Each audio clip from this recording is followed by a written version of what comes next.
quiero incidir que lo más importante es la vacunación, que estemos atentos a lo que es la vacunación.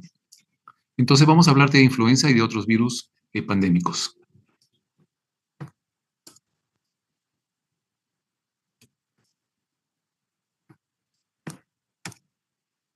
Esta es la agenda de la presentación. Primero, las características clínicas epidemiológicas del virus de la influenza. En realidad, son 3 tipos de virus de influenza, A, B y C. El C no produce problema con los humanos, entonces olvidémonos de él. El virus A y el B, los tipos A y B, son los que producen problemas a los humanos. El A tiene 2 proteínas, que es la hemaglutinina y la neuroaminidasa. Y de ahí es que por la H y la N de esa palabra se puede llamar virus A H1N1 y virus A H3N2. También hay H7 y otros subtipos. El virus B son 2 grandes familias. Y la vacuna, cuando se compone, cuando se hace la composición, tiene un subtipo A y un subtipo B, y el otro subtipo depende de lo que esté circulando. Ya lo voy a explicar después. Entonces, la influenza puede ser estacional. Si nosotros leemos libros de otros países, hay una estacionalidad. En otros países, en el hemisferio norte, podemos decir que se notan claramente las estaciones, el invierno, el otoño. En Lima, donde vivimos, con mucha facilidad se nota el invierno y el verano. A veces se nota la media estación, pero no tenemos capacidad de ver las 4 estaciones como se ven en otros lugares. En algunos lugares, como en Puno, dicen que solamente hay 2 estaciones también, el invierno y la estación del tren, porque todo es frío. Entonces, aquí vemos cuál es la carga de la enfermedad en un país que tiene datos más específicos que el nuestro. Vean la cantidad de hospitalizaciones y la cantidad de muertes que pueden ser causadas por la influenza y los costos que puede ocasionar esto.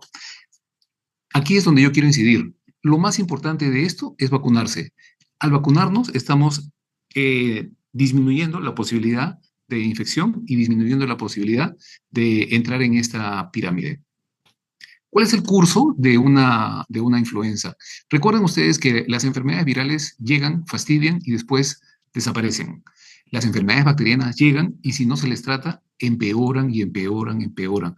Una persona puede comenzar con faringitis bacteriana y después hacer neumonía, después hacer insuficiencia respiratoria, una infección urinaria que no se trata, a los 4 o 5 días está teniendo más y más problemas. Las infecciones virales fastidian 2, 3, 4, 5 días y después casi sin tratamiento se retiran. Si ustedes ven acá, el más frecuente es este curso en verde. En aproximadamente una semana, aquel que tiene una infección de influenza va a terminar el problema.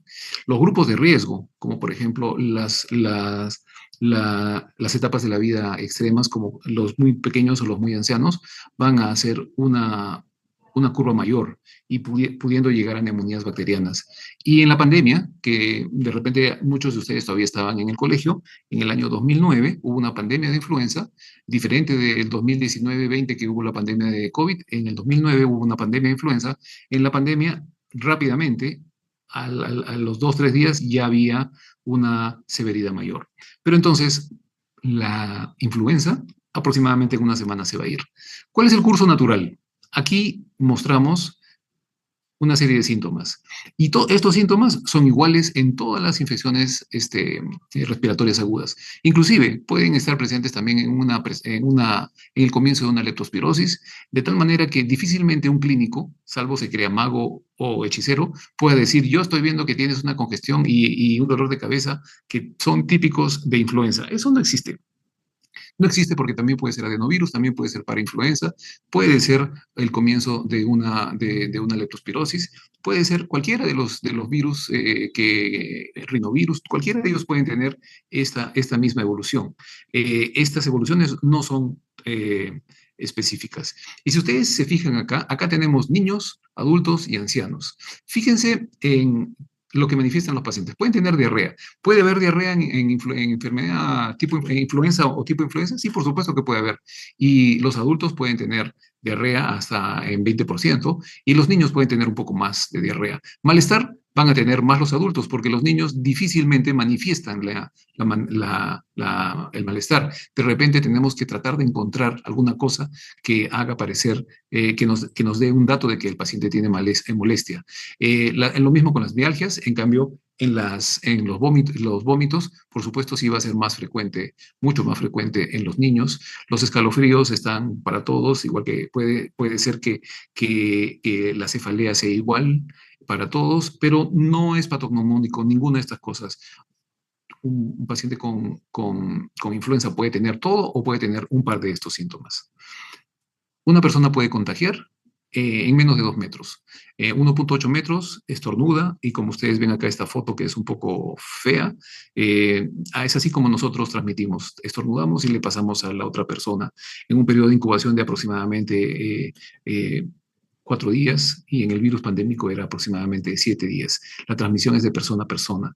Entonces, es mayor por el estornudo, y también, de una manera menos probable, es por contacto directo con fomites. Uno está estornudo en la mano y tiene la mano infectada, y luego va a agarrar la cara a su pareja, a su hijo o a un amigo para saludarle, y le transmite también las secreciones. ¿Qué es lo que nosotros investigamos? Cuando investigamos, la gran mayoría de los pacientes, 33%, esta es una pirámide de cuadro clínico, 33% son asintomáticos y el otro 37% son oligosintomáticos, o sea, más de la mitad no tienen síntomas o son oligosintomáticos. Oligosintomáticos significa que pueden tener pocos síntomas: dolor de cabeza, malestar, de repente fiebre. El síndrome gripal, que es el que hemos mostrado hace un momento, solamente se presenta en 30% de las personas, y las defunciones en 1%. IRAG es la infección respiratoria que tuvo que ser hospitalizada. Algún colega determinó que el paciente debía hospitalizarse, y en ese momento se convierte una IRA en una IRAG. Una infección respiratoria aguda se convierte en IRAG en el momento que el colega, por lo que haya sido, determinó que se interne. IRA internada es una IRAG, ya es grave. Aunque el paciente no necesariamente esté grave, se clasifica así porque ya fue internado. No juzgamos por qué lo internó, simplemente está definido. Si está internado, es una IRAG. Entonces, quiero volver a esto. Nosotros vamos a encontrar a los pacientes que tienen síndrome gripal aquí en esta pirámide. Esos que tienen síndrome gripal, y de aquellos que tienen síndrome gripal, aquellos que vinieron al establecimiento de salud, y vinieron al establecimiento de salud en el momento en que estaba el investigador que está tomando nota. Eso quiere decir que un gran porcentaje de los casos de influenza se nos pasan, no vienen al hospital. Por ejemplo, los adultos, los varones adultos, infrecuentemente por un síndrome gripal van al hospital. Pero los niños, las mamás llevan a los niños rápidamente cuando están con tos, con dolor de garganta y con estornudo. Entonces, los niños con mayor frecuencia van a asistir a un hospital. ¿Qué quiero decir con esto? Que cuando uno hace la vigilancia y cuando uno toma los datos de los síndromes, de los casos de influenza, no podemos saber exactamente cuántos hay. Solamente tenemos una inferencia del 30% que hacen el síndrome gripal, y aquellos que van a ser hospitalizados, que son probablemente el 1%, o aquellos que vinieron al consultorio y nosotros tuvimos la suerte de encontrarlos, porque también puede ser que vengan en un horario en que no está el que toma los datos, o puede ser que no vengan al hospital. Entonces, ¿qué es lo que produce la influenza? Produce ausentismo laboral. Nosotros vamos a tener personas que están enfermas, no pueden trabajar, están incapacitadas por aproximadamente una semana, a veces 2, y no pueden trabajar porque están estornudando, porque están con fiebre, y no deberían trabajar.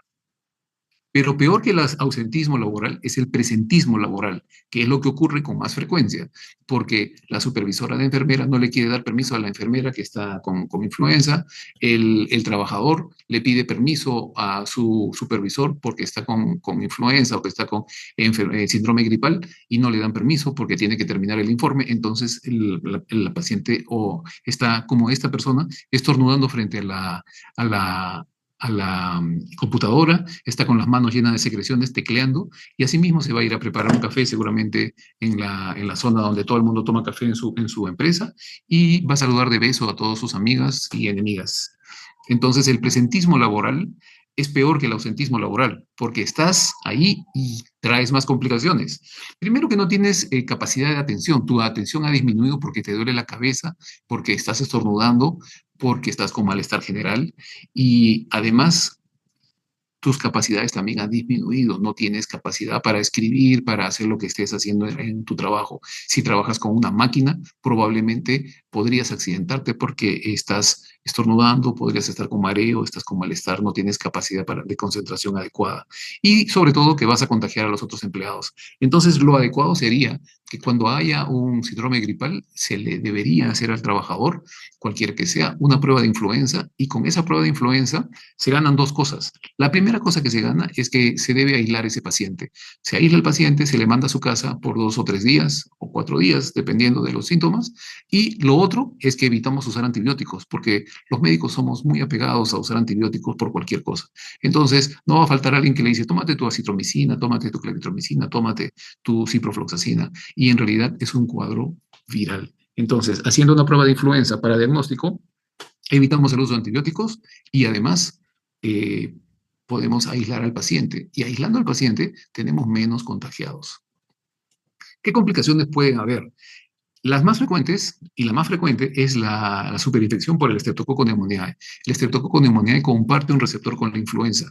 Lo que antes decían las abuelitas, que lo que tiene es una neumonía porque es una gripe mal curada, en el fondo tiene un sentido. Primero viene la influenza, entra la influenza, nos produce irritación, nos produce enfermedad tipo influenza, estamos estornudando y después le comparte un receptor al Streptococcus pneumoniae y luego tenemos neumonía por Streptococcus pneumoniae y eso es frecuente.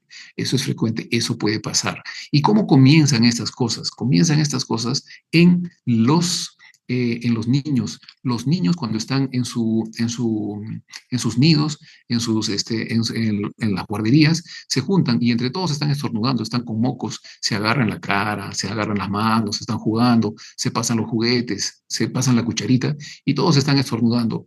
Y el abuelito, que ya está jubilado, y entonces la hija le dice, papá, ¿me puedes recoger a mi hijo porque yo estoy trabajando? Y el abuelito está feliz de ir a recoger al, al, al nieto y además porque tiene una actividad que hacer. Entonces va feliz al nido, recoge al nieto y el nieto le estornuda en la cara al abuelito, el abuelito se seca, al nieto se le pasa el síndrome gripal en 2 días y el abuelito hace una neumonía porque el abuelito tiene una capacidad menor para defenderse.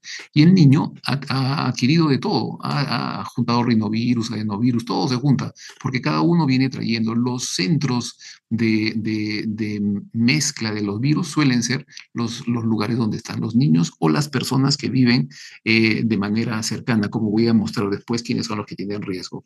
Entonces, ¿qué es la otra complicación que puede haber? Los que tienen enfermedades como asma, insuficiencia cardíaca, insuficiencia renal, diabetes o EPOC, se van a descompensar. Una enfermedad tipo influenza, una influenza, se va a descompensar un proceso que está en el límite, que está tranquilo, el paciente tiene insuficiencia cardíaca y de repente le da fiebre, mayor gasto cardíaco, le da, se deshidrata porque tiene diarrea o empieza a estornudar más y tiene malestar general. Entonces, descompensan una enfermedad de base. ¿Cuáles son las complicaciones entonces? Neumonías, básicamente, y descompensación de enfermedades de base.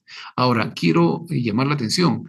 Estreptococo neumonía e influenza, ambos tienen vacuna. Si nosotros vacunamos a los pacientes, nos vacunamos nosotros todos los años contra influenza y cada 5 años contra neumococo, la incidencia, la prevalencia de estas infecciones decae enormemente.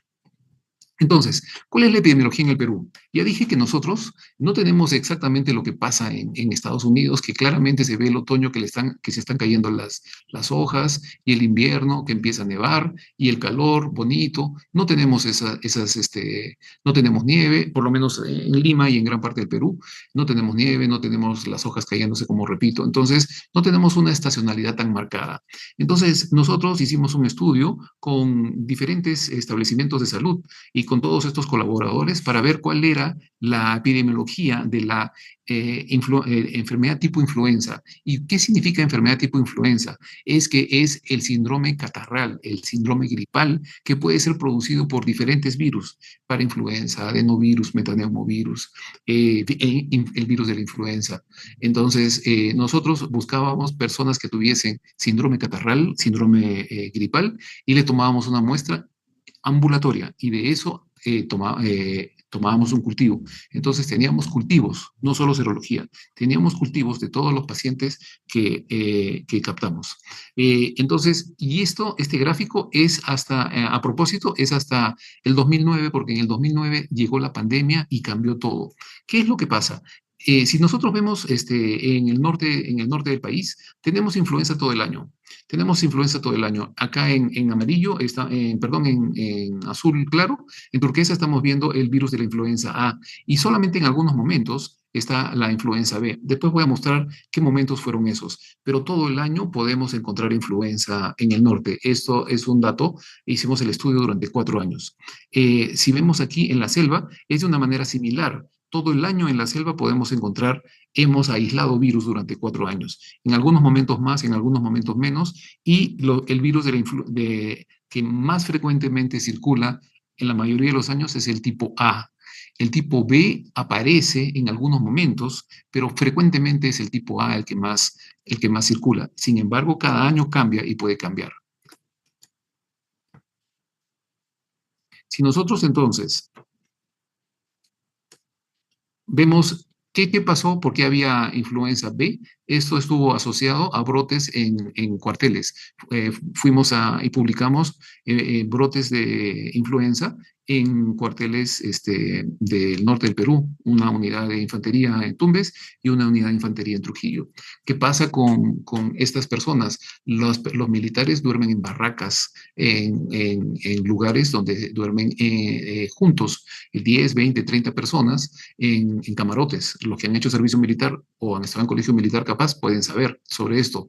Duermen en camarotes, entonces es muy fácil que una persona que esté estornudando le pase a otro que está durmiendo en la misma barraca o en el mismo cuarto de la compañía. Y luego van y todos se duchan en duchas y baños que son comunes. Y luego todos almuerzan juntos, recogen la gamela y se van a almorzar. Entonces, y ahí es donde se produce el intercambio de las secreciones. Igual que en el nido que todos están jugando, esta es una situación de riesgo. Otros que pueden tener situaciones de riesgo son las personas que están estudiando para ser sacerdotes. También viven en lugares donde están juntos, haciendo sus retiros y son seminaristas. En el seminario se juntan, viven 5, 6, 7 y intercambian secreciones. Entonces, hay actividades que son de mayor riesgo, profesiones. Ahora veamos qué fue lo que encontramos en los Andes del Sur. En este estudio, estas muestras son de Puno y de Arequipa, básicamente. Nosotros aquí sí encontramos estacionalidad. Si recordamos el otro gráfico, había en todo momento en influenza, pero hay momentos en Puno donde no encontrábamos influenza y en Arequipa tampoco. Y eso es porque hay un momento en que en la Sierra del Sur, al igual que en Lima, aparece el frío. El frío aparece aquí en Lima aproximadamente cuando está terminando mayo o a mediados de mayo comienza el frío y en junio todo el mundo tiene gripe y en julio está muy oscuro, está todo nublado y lo mismo ocurre en la sierra. Los que conocen Arequipa o han vivido en Arequipa, en Puno, saben que en ese momento son las heladas, hace mucho frío y entonces ahí es cuando aparecen los casos de influenza. Sin embargo, es diferente lo que pasa en Piura o en Tumbes, donde en estos momentos, en enero, febrero, en diciembre, con el calor que hace, está habiendo casos de influenza. Entonces, la epidemiología en el país está dividida. Tenemos casos de influenza en el norte del Perú, en Piura, por ejemplo, en esta época, en enero, cuando acá en Lima difícilmente tenemos personas que tienen gripe en enero, porque hace calor, todo el mundo está en la playa, en la piscina, a diferencia de junio, que todo el mundo se empieza, cuando digo todo el mundo es que significa que es frecuente, frecuentemente encontramos personas que están con gripe y con síndrome gripal. Entonces, lo que pasa ahora es que como Hay muchas personas que viajan. No es infrecuente encontrar a alguien que se va un fin de semana a Máncora o se va a Punta Sal y está por allá, y luego viene en un avión donde hay gente estornudando y con aire acondicionado, y viene a Lima y empieza a haber casos de influenza. Es más, hubo una influenza de alerta hace pocas semanas acá en Lima. Entonces, lo que se hace son árboles fitogenéticos. Esta es parte de nuestra publicación también. Se hacen árboles fitogenéticos para saber si las muestras que hemos captado, que son en verde, que eran de la selva, en rojo, que eran del norte, en marrón, las que eran de la, de la, de la Treni, nos está haciendo unas rayas en la presentación. Eh, entonces, ahí se ve si las cepas que hemos trabajado estaban de acuerdo con la vacuna que circuló ese año. La vacuna va cambiando y por supuesto que es posible que una persona que esté vacunada tenga influenza. ¿Cómo es eso posible? Porque la vacuna se realiza, se manufactura con los resultados de la vigilancia. Los países van informando y dicen, este año he tenido circulando el virus H1N1 Brisbane o Solomon Island, así son los nombres, o California, y entonces se juntan en un momento del año en la OMS y juntan todos los datos y dicen, bueno, entonces en Sudamérica lo que estaba circulando es tal cosa y tal otra, entonces la conformación de la vacuna va a ser esta cepa, esta otra y esta también. Entonces crean la vacuna para el año, por ejemplo, 2026. Pero podría ser, por supuesto, podría ser que uno tenga una enfermedad tipo influenza con una cepa que no está incluida en la vacuna. Por ejemplo, podría uno irse a Machu Picchu y al lado viene un japonés que viene con gripe, que acaba de llegar a Perú y viene trayendo una cepa que está circulando en Japón y le contagia. Eso es perfectamente posible. Siguiente, entonces, ahora, ¿qué pasó en la pandemia? Todo cambió. Todo, Treni, Treni, ¿nos estás haciendo bulla?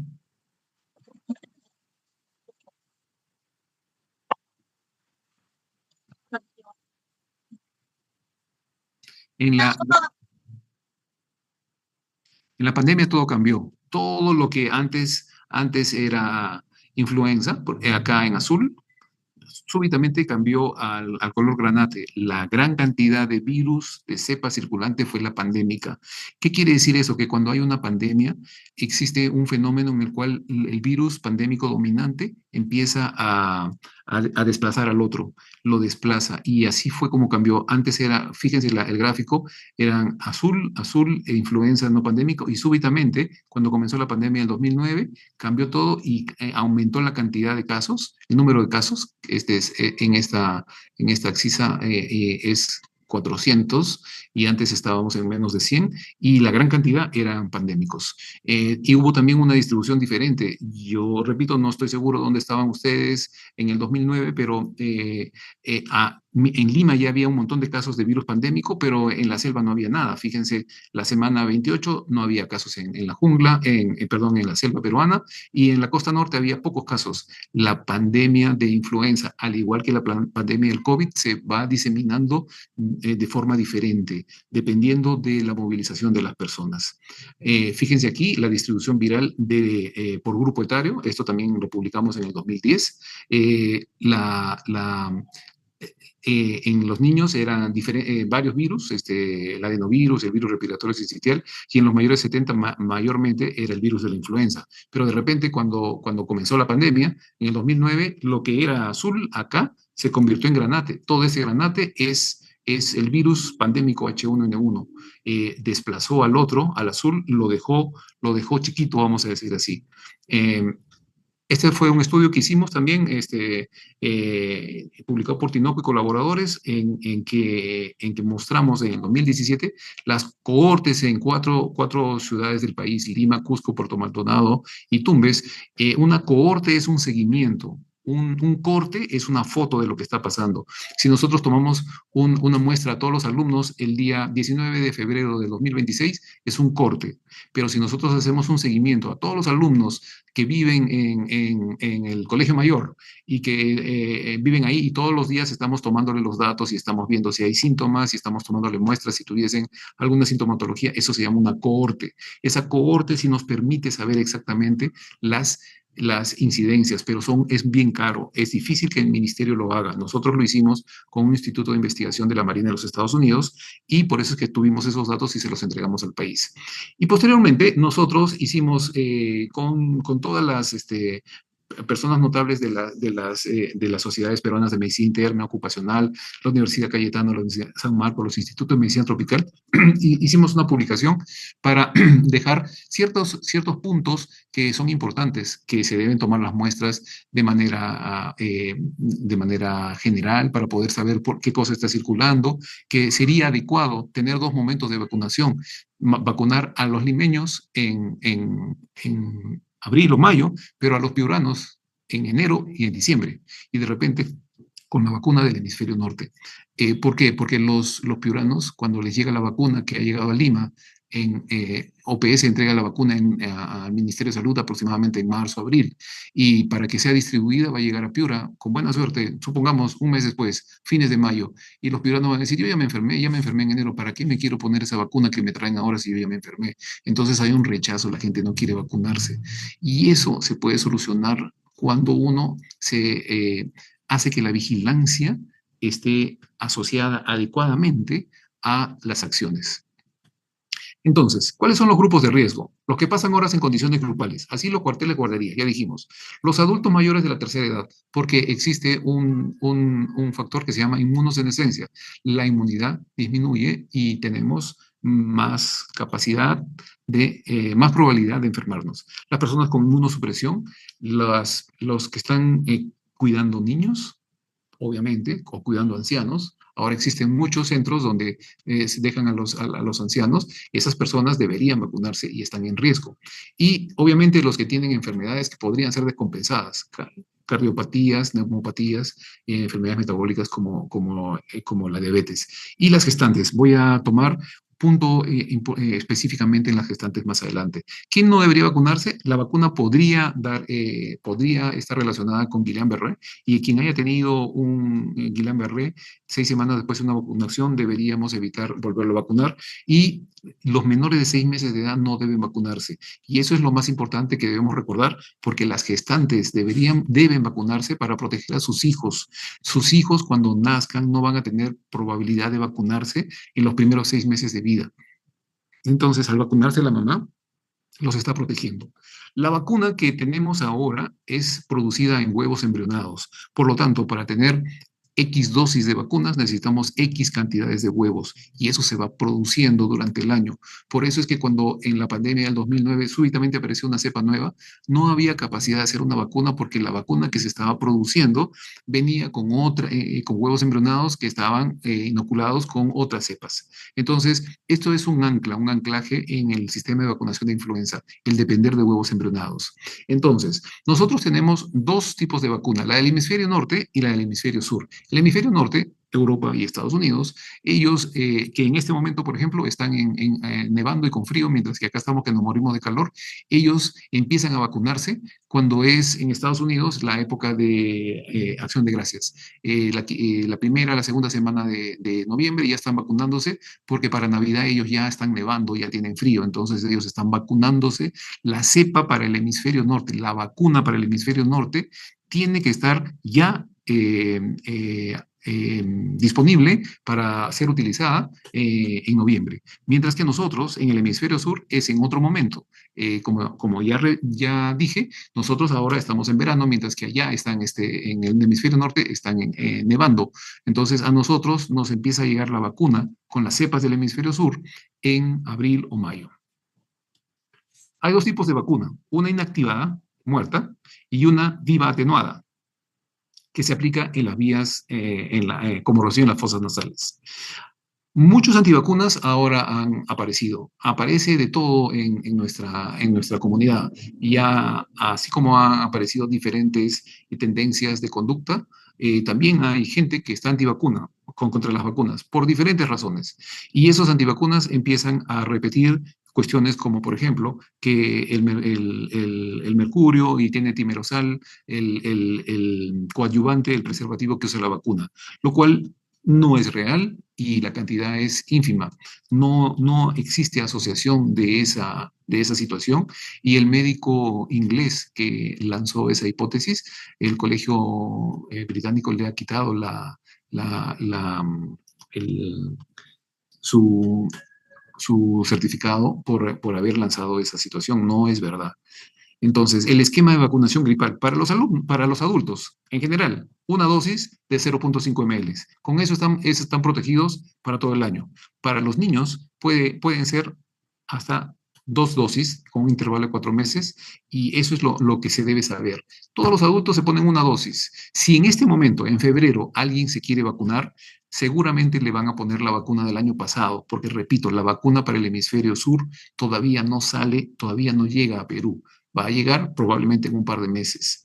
La vacuna que le van a poner es lo que ha quedado del año pasado. ¿Sirve? Sí. ¿Ayuda? Sí, por supuesto, pero no es la vacuna de este año. Por supuesto que ayuda. Y también puede ser que alguien encuentre la vacuna del hemisferio norte. Sí, se vacuna porque se va a ir a pasar un tiempo a Washington o se va a ir a París o a Madrid. Entonces consigue la vacuna del hemisferio norte y se vacuna, esa sí le sirve. Porque la que hay del hemisferio norte seguramente ya es la de este año.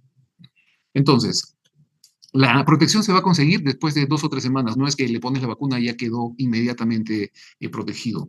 Entonces, lo que debe quedar claro es que la protección viene 2 a 3 semanas y que le estamos colocando una vacuna, quiero que se repita acá, que es una vacuna inactivada, está muerta, esa es de uso intramuscular. ¿Y por qué insisto en esto? Porque hay mucha gente que dice, cada que me ponen la vacuna de la influenza, yo ya no me quiero poner más porque me da la gripe, me pongo mal, me da la influenza. Eso no puede ser, no es. Le podrá dar cualquier otra cosa, pero no le da la influenza porque la vacuna no trae el virus de la influenza capaz de producir infección. No existe esa posibilidad. ¿Qué puede ser que le dé? Podría ser que estaba incubando la influenza cuando le pusieron la vacuna y le dio, sí, puede ser. Puede ser que sea por otro virus, puede ser que esté haciendo un síndrome gripal por adenovirus o por metaneumovirus, por rinovirus.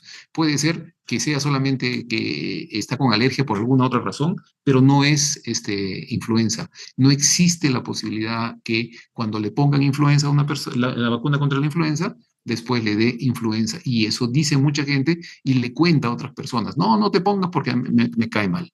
Entonces, la vacuna que nosotros tenemos, repito, acá es la trivalente, que tiene el H1, una cepa H1N1, una cepa H3N2 y una cepa B.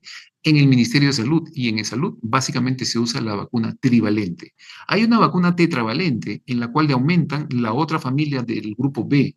Hay dos familias del grupo B, grandes familias, y siempre cae o una o la otra. Entonces hay un productor de vacuna que ha dicho, mejor de una vez pongámosle las dos vacunas y nos olvidamos, las dos familias y nos olvidamos de la vacuna de problemas con el tipo B. Y sí, está bien, no tiene sentido lo que hacen. El ministerio todavía no ha hecho ese cambio de una manera total, lo trata de hacer gradualmente. ¿Es más caro? Sí, es más cara la dosis, pero a la larga es más barato porque se protege más a la población.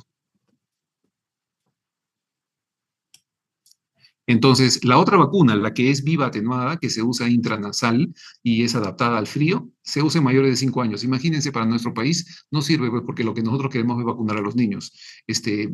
Los menores de 5 años no serían vacunados. Esta es una vacuna para que ustedes conozcan, pero que no nos sirve a nosotros en la salud pública. Estimula la inmunidad de las mucosas. Algunas personas dicen que están contraindicadas algunos puntos y terminan siendo unos mitos. Unos mitos. Dicen que si tiene VIH no debería vacunarse. Eso no es verdad. Si tiene un conviviente con que es VIH positivo, no debe vacunarse. Eso no es verdad. Hay una regla. Si el CD4 es mayor de 200, sí se puede vacunar. Debe vacunarse. Si el CD4 es menor de 200, ahí sí no debe vacunarse. Embarazo y lactancia, por supuesto que hay que vacunar, por lo que hemos dicho y voy a incidir de aquí a poco. Que está recibiendo tratamiento antibiótico, entonces que no vacuna. Y a veces las mismas licenciadas dicen, no, no, no, si está con antibiótico, no. He tenido gripecita la semana pasada, entonces no lo vacunamos. Eso no tiene nada que ver, al contrario, hay que vacunarlo. Si está en dosis bajas de corticoides, que le han puesto en aerosoles o en alguna aplicación tópica, eso no tiene nada que ver. Ahora, si está en dosis altas de corticoides, si está recibiendo 40, 60, 80 de corticoides por alguna razón, ese se convierte en un inmunodeprimido. Que tiene rinitis, tiene catarro, tiene diarrea, entonces por eso no lo vamos a vacunar. No, todo lo contrario, hay que vacunar. Y repito, la misma vacunadora, a veces uno llega y le dice, no, no, si está con diarrea no hay que vacunarlo. Todo lo contrario, todo lo contrario.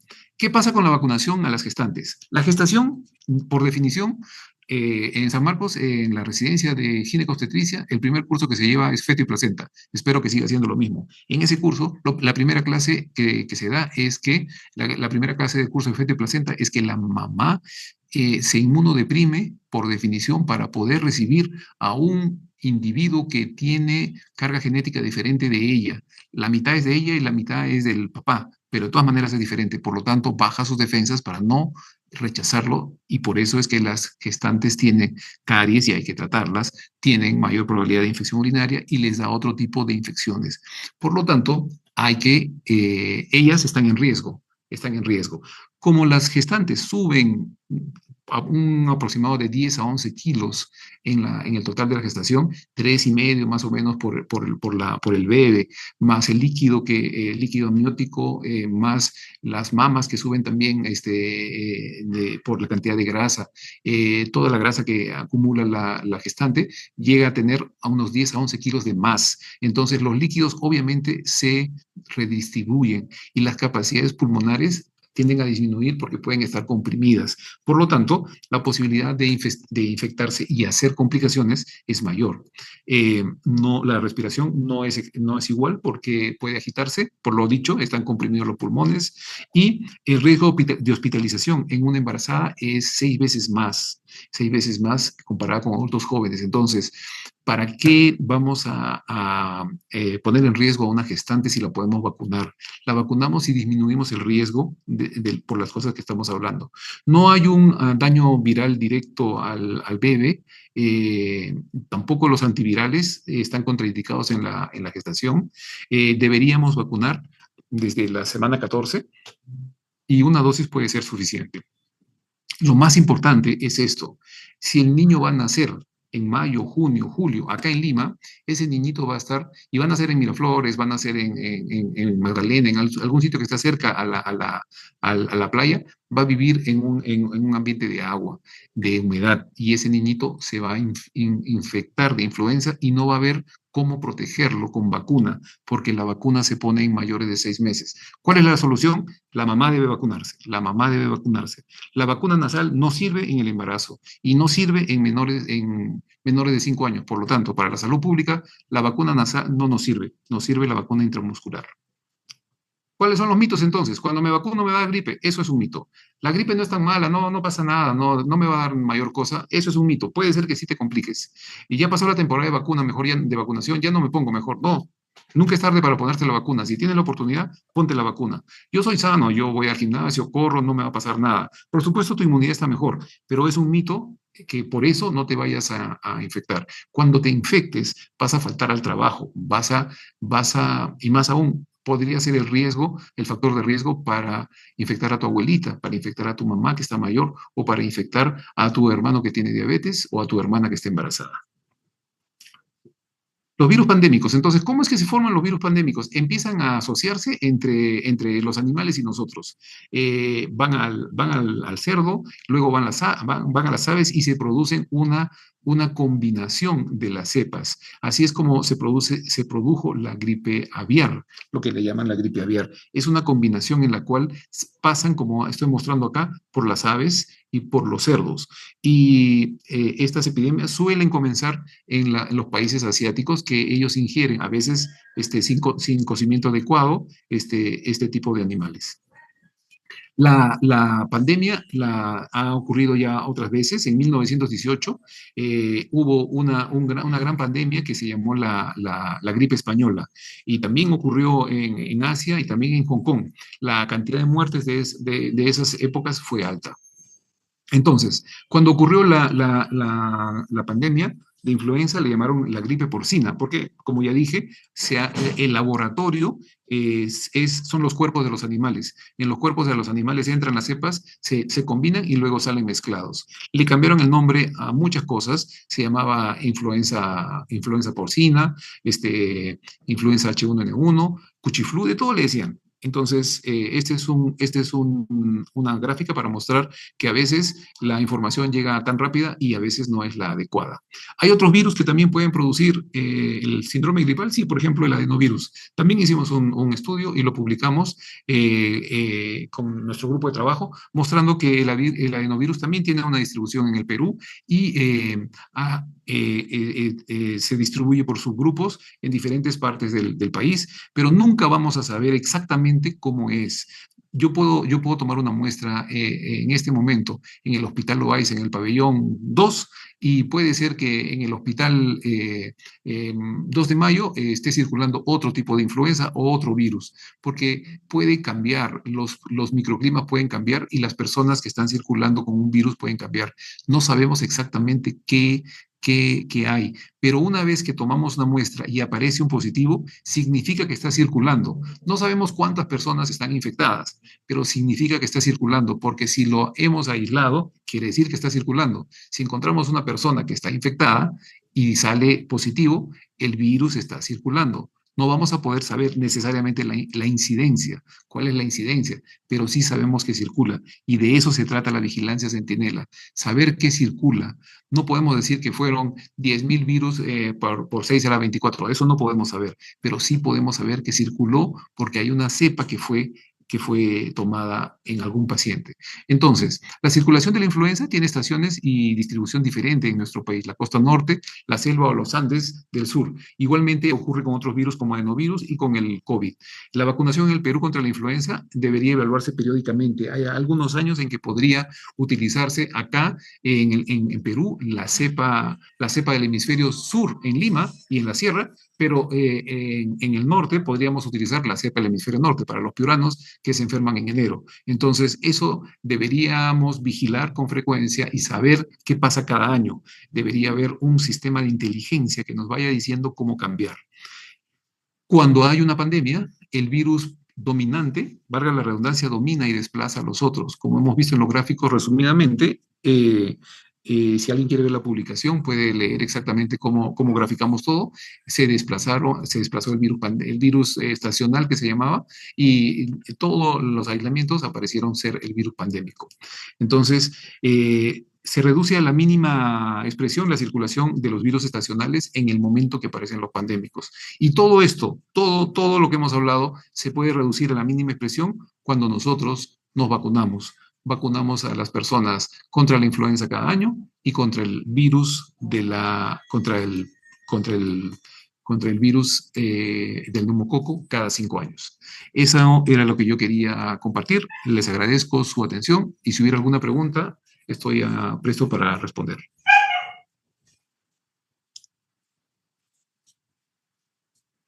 Gracias entonces, muchas gracias por su invitación.